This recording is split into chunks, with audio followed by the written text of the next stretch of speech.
il révèle son vouloir à chacun, C'est-à-dire, Retsono, c'est-à-dire, il montre à chacun combien il aime chacun, combien il s'occupe de chacun.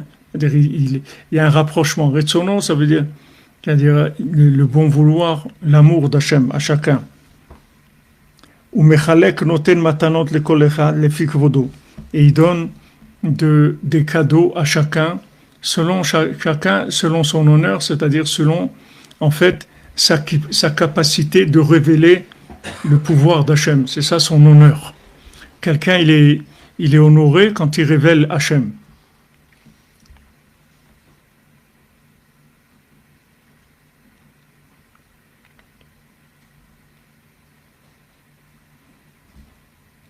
Omeromem karnam, et il élève leur statut. Vzeprinat kiferet ozamuata ou bertzoncha tarum karnenu. Comme on dit à Rosh Hashanah que Tiferet ozamuata, toi tu es la splendeur de notre force, et de ton bon vouloir tu as fait monter notre position, notre statut.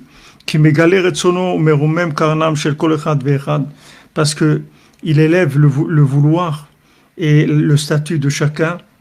Remez le mesirat amlucha le banav bechayav. Ça, c'est une allusion au fait qu'il donne la royauté à ses enfants de son vivant. Donc, à Rosh Hashanah, comme on voit, comme Rabbi Nathan dit, que partout dans le monde, on dit Amelech, mais le seul endroit où on met la couronne à Hachem, à Rosh Hashanah, c'est à Ouman. À Ouman, à Rosh Hashanah, on fait vraiment l'acte de nomination du roi, de couronnement du roi à Ouman, à Rosh Hashanah. Pourquoi maintenant, dans toutes les synagogues du monde, chacun y fait un melech aussi, partout dans le monde, donc il y a quelque chose, une petite prina de ça, il y a quelque chose qui ressemble un petit peu à ça, qui est un peu connecté à ce qu'on vit à Ouman. Mais la chose principalement, là où elle se déroule dans toute sa puissance et sa véracité, c'est à Ouman. Pourquoi? Parce que le fait que maintenant le tzaddik il est soumis à Dieu, automatiquement il devient roi. C'est une halakha. C'est-à-dire Moshe Rabbeinu, il avait le statut de roi. Moshe Rabbeinu, c'est pas que c'était le tzaddik de la génération, c'est qu'il avait le statut de roi. Du moment où un tzaddik, il est tzaddik et sodolam, alors il a le statut de roi. C'est-à-dire Hachem, il lui donne la royauté. C'est lui qui représente la royauté d'Hachem.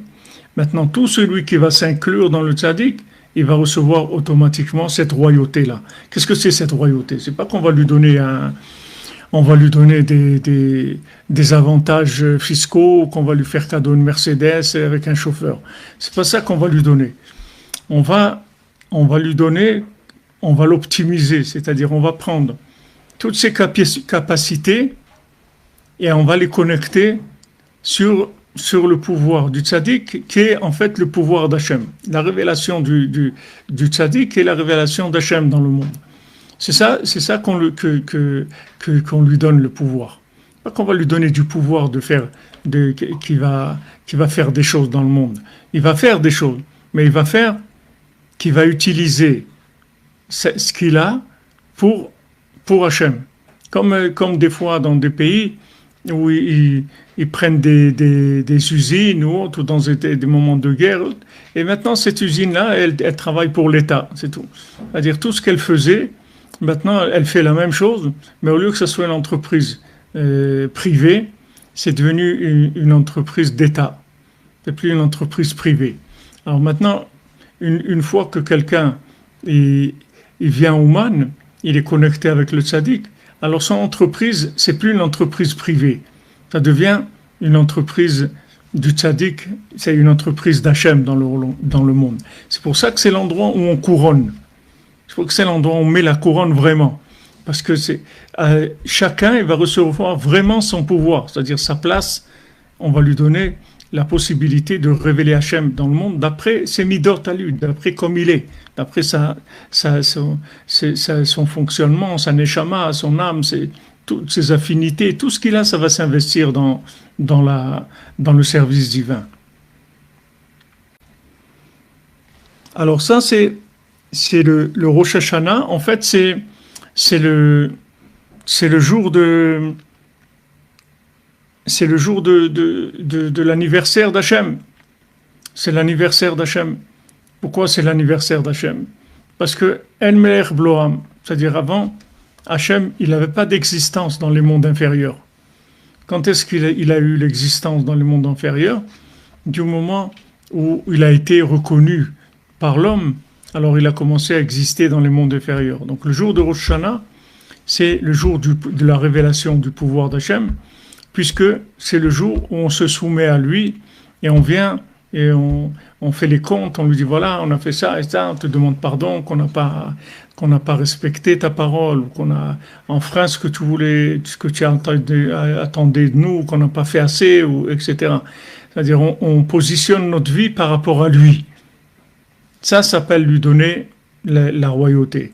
Et à ce moment-là, quand nous, on lui donne la royauté, on le reconnaît en tant que roi, nous-mêmes, après, on devient roi dans notre domaine à nous. On a maintenant le pouvoir d'utiliser toutes nos capacités pour révéler Hachem.